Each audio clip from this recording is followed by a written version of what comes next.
Hello everybody, welcome to exam mode. I am Shubham Verma and this is a very important video जिसमें हम आपका UPSC का current affairs daily, मैंने कहा था कि मैं शाम को 7 बजे आपसे मिलूंगा। इसमें हम लोग आपके यूपीएससी का डेली का करंट अफेयर कवर करेंगे विद एमसीक्यू के साथ। ठीक है, तो आइए स्टार्ट करते हैं बिना आपकी देरी के। तो आज मुझे 3 मोस्ट इंपॉर्टेंट न्यूज़ लगी हैं जिसके ऊपर मैं आपके एमसीक्यू भी लाया हूँ और डिटेल एनालिसिस भी लाया हूँ। तो फर्स्ट क्वेश्चन हमारा डील करता है आपके Consider the following places associated with the proposed India Middle East Europe Economic Corridor। IMEC के ऊपर क्वेश्चन है आपका और बताना है कि ऊपर के जो आपके arrange the above places in the correct sequence from India toward the Europe along the proposed IMEC route. ये 4 लोकेशन आपको दे रखी है। इन चारों लोकेशन को इंडिया से लेके आपको कहाँ यूरोप तक की अगर डायरेक्शन में देखा जाए, जैसे इंडिया यहाँ है और यूरोप आपका यहाँ है, इस डायरेक्शन में आपको यहाँ से लेके यहाँ तक का आपको अरेंज करना है। ठीक है, तो चारों आपको अरेंज करनी है।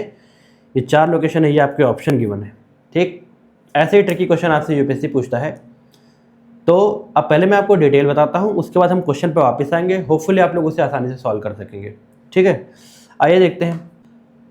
अब देखिए, आपका जो India middle east Europe economic corridor है, ये प्रपोज कब किया गया था पूछा जाए तो ये G20 में, जब इंडिया में आपकी G20 हुआ था 2023 में, तब इंडिया के द्वारा ये लाया गया था आपका India middle east Europe economic corridor. क्यों लाया गया था?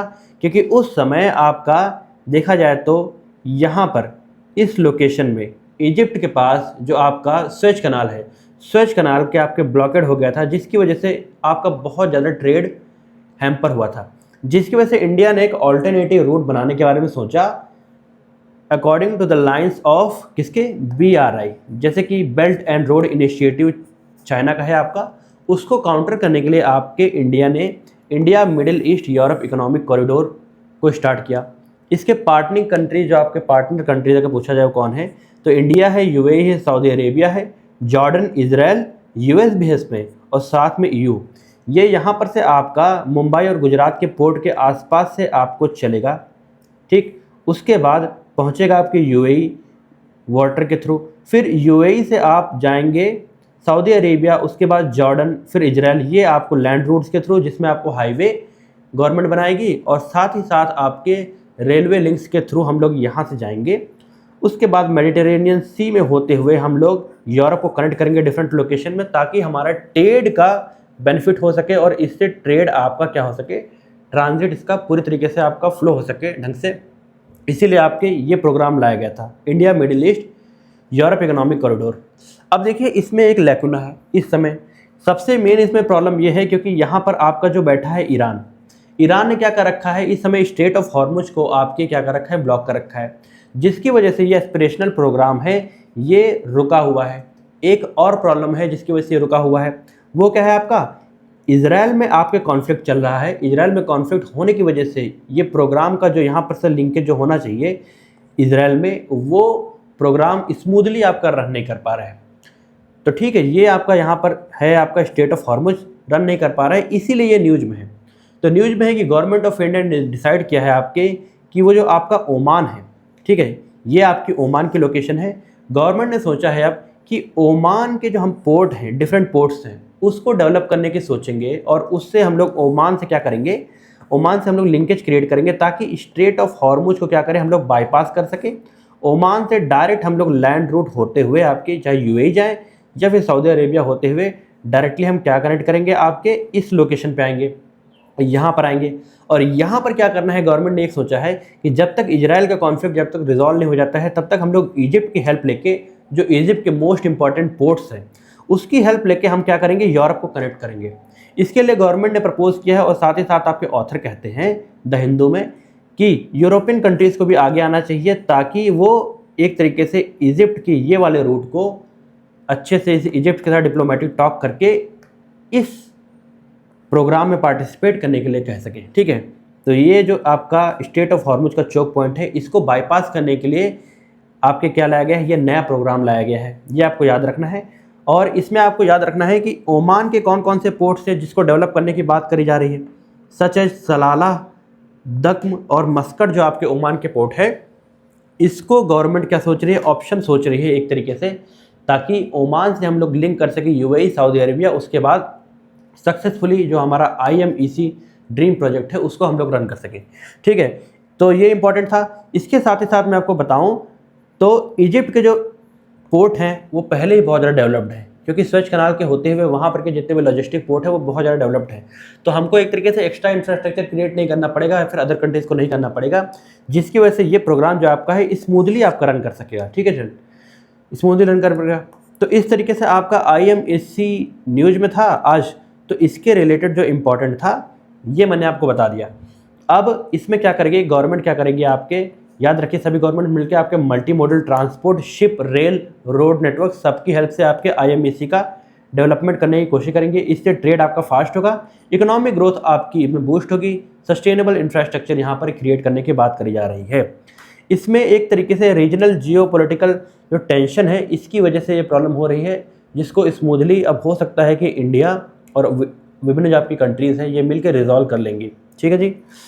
अब इसमें हमने रिसेंटली आपके साथ किसके साथ, ये इटली के साथ हमने स्ट्रेटेजिक पार्टनरशिप हमने साइन किया है, जिसकी वजह से अब शायद इटली भी इस प्रोग्राम में एक तरीके से आगे बढ़ चढ़ के आके क्या करेगा, सहयोग देगा, ताकि ट्रेड आपका अच्छे तरीके से फ्लो हो सके। ठीक है, तो आइए अब क्वेश्चन पे वापस चलते हैं, उसको सॉल्व करने की कोशिश करते हैं। अब यहाँ पर आपको याद रखना है कि जो मुंद्रा पोर्ट है आपका, मुंद्रा पोर्ट आपका कहाँ है, मुंद्रा पोर्ट आपका है गुजरात में।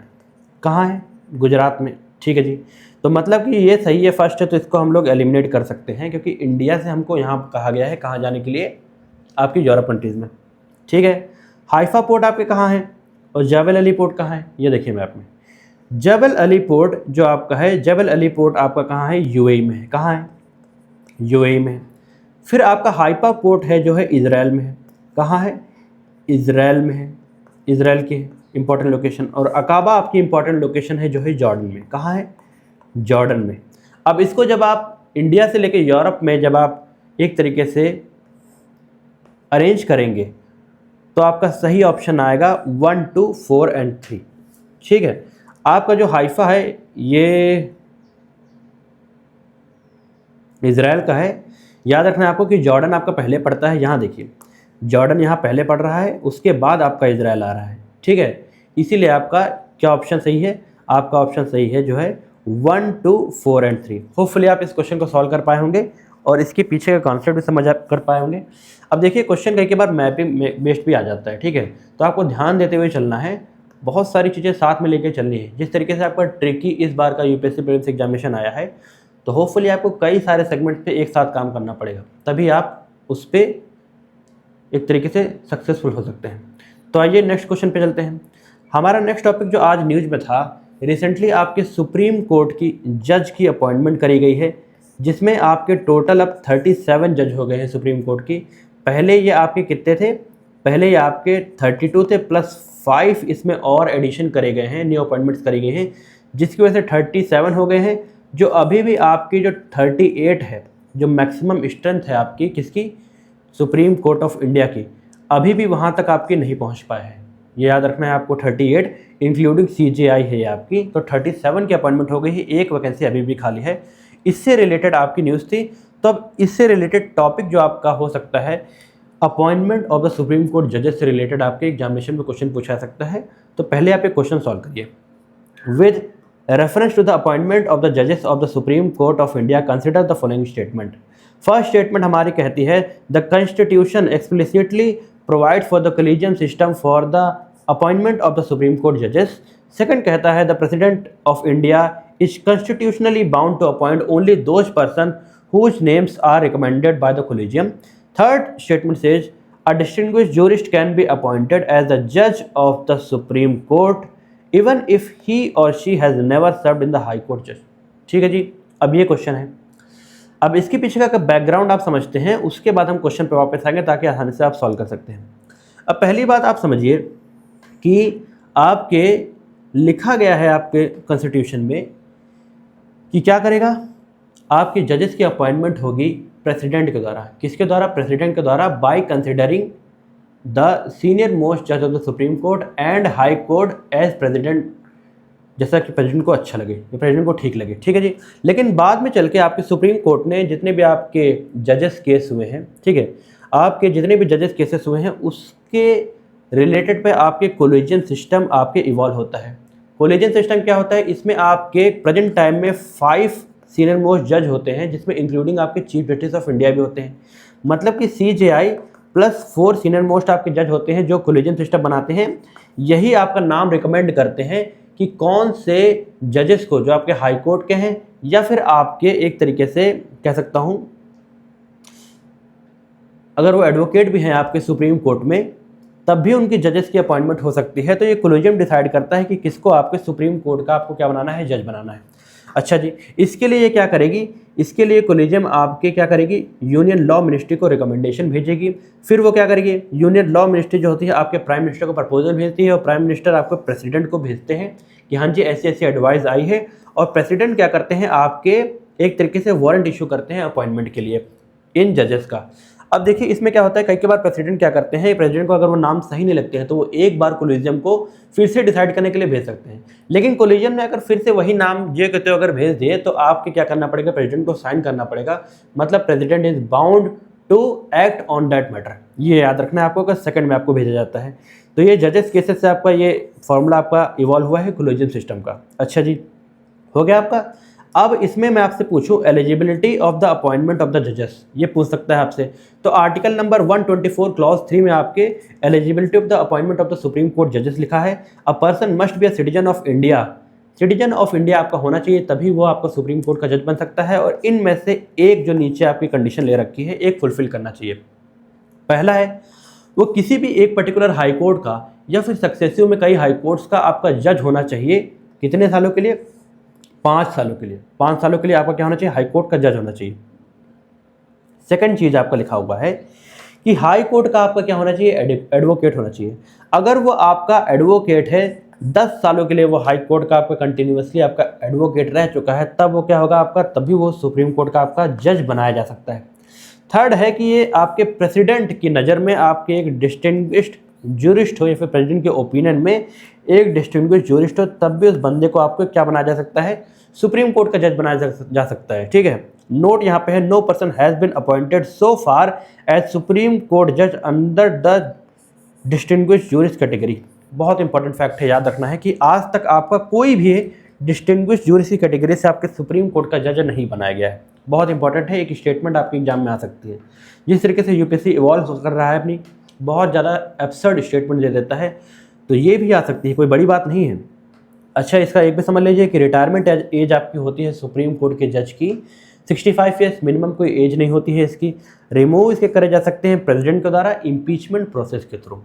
अच्छा, ओथ ये एडमिनिस्ट्रेट कौन करता है, आपके जो जजेस अपॉइंट करे जाते हैं, ये एडमिनिस्टर कर सकता है आपका by administered by chief justice of India और सीनियर मोस्ट जजेस अवेलेबल जो होते हैं, इनके द्वारा आपके ओथ एडमिनिस्टर करी जाती है।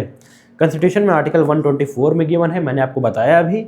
अपॉइंटिंग अथॉरिटी आपके प्रेसिडेंट ऑफ इंडिया होती है और करंटली आपके कोलिजियम सिस्टम के द्वारा ये अपॉइंट करे जाते हैं। अब क्वेश्चन पे वापस आते हैं।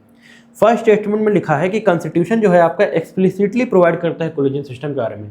अब मैंने आपको बताया कि शुरुआत में कोलिजियम सिस्टम का कॉन्सेप्ट नहीं था, बाद में जैसे आपके जजेस केस आते रहे उसके बाद कोलिजियम सिस्टम का कॉन्सेप्ट धीरे धीरे इवॉल्व होकर आया। मतलब कि फर्स्ट स्टेटमेंट आपकी रॉन्ग है। When first statement is wrong तो आप यहाँ से एलिमिनेट कर सकते हैं इसे और इसे। अब बचते हैं सिर्फ 2 स्टेटमेंट आपके। अब इसका मतलब है थर्ड आपकी ऑटोमेटिकली सही हो जाती है और सेकंड स्टेटमेंट में आपको काम करना है। The president of India is constitutionally bound to appoint only those person whose names are recommended by the collegium. ऐसा नहीं है, आपके जो प्रेसिडेंट है वैसे तो बाउंड होते हैं कि जो आपके कोलिजियम सिस्टम का है उन्हीं के नाम को आपको अपॉइंट करना है, लेकिन ऐसा कहीं आपके कॉन्स्टिट्यूशन में नहीं लिख रखा है, ऐसा आपके कॉन्स्टिट्यूशन में कहीं भी नहीं लिख रखा है। तो ये स्टेटमेंट भी आपकी गलत हो जाती है। थर्ड स्टेटमेंट कहती है कि डिस्टिंग्विश्ड ज्यूरी जो होता है उसको भी आपके सुप्रीम कोर्ट का जज बनाया जा सकता है अगर वो प्रेसिडेंट के ओपिनियन में डिस्टिंग्विश्ड ज्यूरिस्ट है। तो थर्ड स्टेटमेंट आपका सही है, लेकिन आज तक कोई भी डिस्टिंग्विश्ड ज्यूरिस्ट आपका सुप्रीम कोर्ट का जज नहीं बनाया गया। इसका मतलब है थर्ड स्टेटमेंट हमारा इसमें करेक्ट था। होपफुली आप ये क्वेश्चन सॉल्व कर पाएंगे और इसके पीछे का कॉन्सेप्ट बहुत ज़्यादा बेहतरीन ढंग से समझ पाएंगे। अब चलते हैं हमारे नेक्स्ट क्वेश्चन की ओर। हमारा जो नेक्स्ट क्वेश्चन है ये एक बहुत इंपॉर्टेंट है, जो द हिंदू में न्यूज़ अभी आई है। इंडेक्स ऑफ इंडस्ट्रियल प्रोडक्शन से रिलेटेड आपके आया है। एक आर्टिकल, तो उससे रिलेटेड मैंने क्वेश्चन क्रिएट किया है। होपफुली आप इसे सॉल्व कर पाएंगे और अगर एग्जाम में आएगा तो वो भी आप लोग उसे अच्छे तरीके से सही कर पाएंगे। अभी मैं कॉन्सेप्ट भी आपको समझाऊंगा। स्टेटमेंट 1 कहती है, it is compiled and published monthly by the NSO under the MOSPI, ministry of statistics and programme implementation. ठीक है, पब्लिश करा जाता है मंथली NSO के द्वारा और MOSPI के अंडर में होता है। ये पहली स्टेटमेंट है। द करंट बेस ईयर जो आपका है इस कैलकुलेटेड ऑफ IIP, ये 2011-12 है, ऐसा है। थर्ड में कहता है the sectoral weightage of IIP, the manufacturing sector holds the highest weightage followed by the mining and electricity respectively. Fourth में है the growth of the 8 core industries serve as the lead indicator for IIP and constitute nearly 40% of the total weightage. अब देखिए, बहुत ज़्यादा जटिल question है। अब इतना ज़्यादा ये टफ क्वेश्चन है, कई बार आप क्लोज स्टेटमेंट होती है वहाँ बंदा गलत कर देता है। तो आपको बहुत बेहतरीन ढंग से, बहुत ध्यान से पढ़ना है। जिस तरीके से इवॉल्व हो रहा है UPSC, आपको बिल्कुल जड़ में जाकर पढ़ना पड़ेगा और कई चीज़ें याद रखनी पड़ेगी। और एक बात और बता दूँ, सबसे मेन बात है कि क्विक समरी जो आप लोग आजकल करने लग गए हैं, नया जादू, कि द हिंदू का पेपर उठाया और उसकी क्विक समरी क्रिएट कर दी आपके किसके द्वारा, इसमें चैट GPT के द्वारा या फिर जेमिनी के द्वारा। इसमें ये क्या होता है कि क्रिटिकल थिंकिंग जो आपके दिमाग की होती है, ये जो आपकी होती है, ये इवॉल्व नहीं हो पाती है और UPSC आपको यही चेक करता है। जब तक क्रिटिकल एनालिसिस आपको नहीं आएगा, डीप में आप जाके उसको खुद नहीं पढ़ेंगे, कोई भी आर्टिकल दे रखा है, तब तक आपको सोचने समझने की क्षमता डेवलप नहीं होगी। और एग्जामिनेशन में ऐसे क्वेश्चन पूछे जाते हैं जहां आपको क्विक रिस्पांस करना पड़ता है, बहुत सोचना पड़ता है। डायरेक्टली आपको बना बनाया खाना परोसा नहीं जाता है, वहाँ पर आपको निकालना पड़ता है स्टेटमेंट। तो ये है आपका क्वेश्चन। अब पहले समझते हैं, उसके बाद क्या करेंगे, आपके क्वेश्चन पे वापस आएंगे। अब देखिए, इंडेक्स ऑफ इंडस्ट्रियल प्रोडक्शन जो इंडिया में है, ये आपको याद रखना है कि ये NSO के द्वारा आपका पब्लिश करा जाता है, जो मिनिस्ट्री ऑफ MOSPI के अंडर काम करता है, ministry of statistics and programme implementation के अंडर में ये आपका काम करता है NSO। एक फैक्ट हो गया। दूसरा आपका देखा जाए, अभी रिसेंट में ये आपकी न्यूज़ में क्यों था, क्योंकि आपका जो जनरल जो ये आपका इंडस्ट्रियल प्रोडक्शन जो आपका हुआ है, इसका इंडेक्स में 4.9% की आपकी ग्रोथ दर्ज करी गई है। अब 4.9% जो दर्ज करी गई है, ये पिछले फिनेंशियल ईयर इसी मंथ के अकॉर्डिंग आपकी करी गई है। याद रखना है कि अगर अप्रैल 2025 के हिसाब से कंपेयर करा है आपको 2026 में, तो उसका 4.9% की ग्रोथ आपकी आई है, ये याद रखना है। ठीक है जी।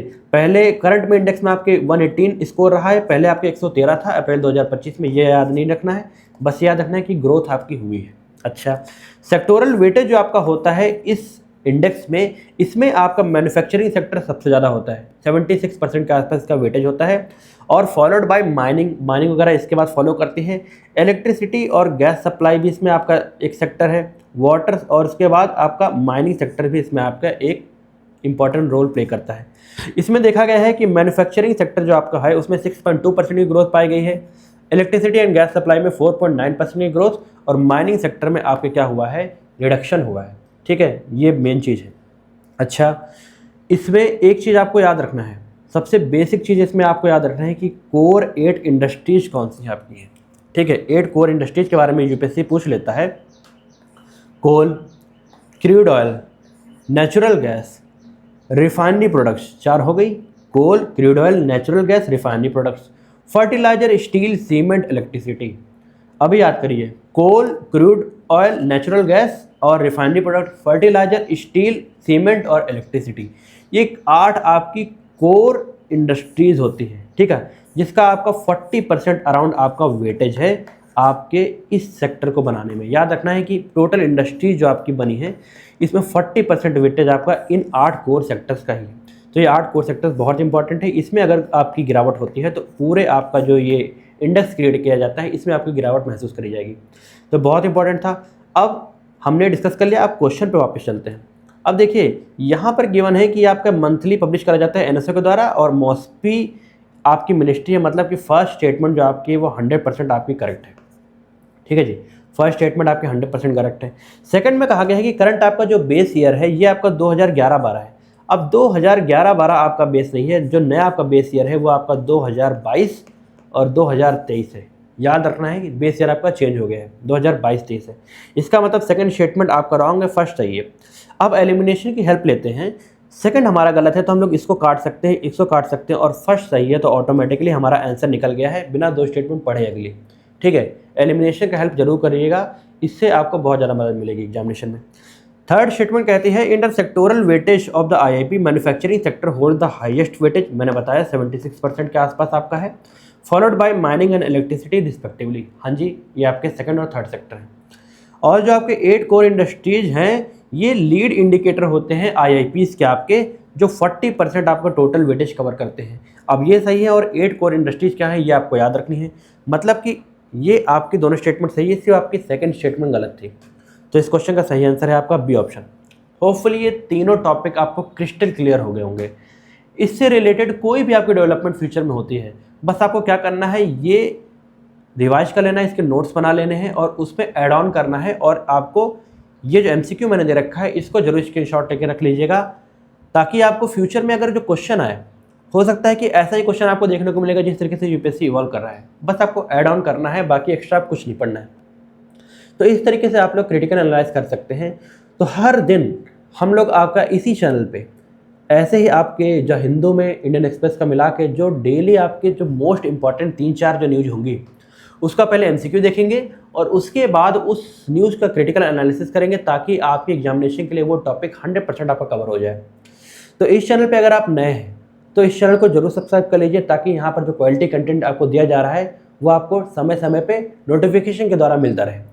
और अगर आपको अच्छी लगी हो तो फ्रेंड्स इस वीडियो को जरूर लाइक कीजिएगा, और चैनल पर नए हैं तो इसे जरूर सब्सक्राइब कीजिएगा, और अपने दोस्तों के साथ इसे जरूर शेयर कीजिएगा।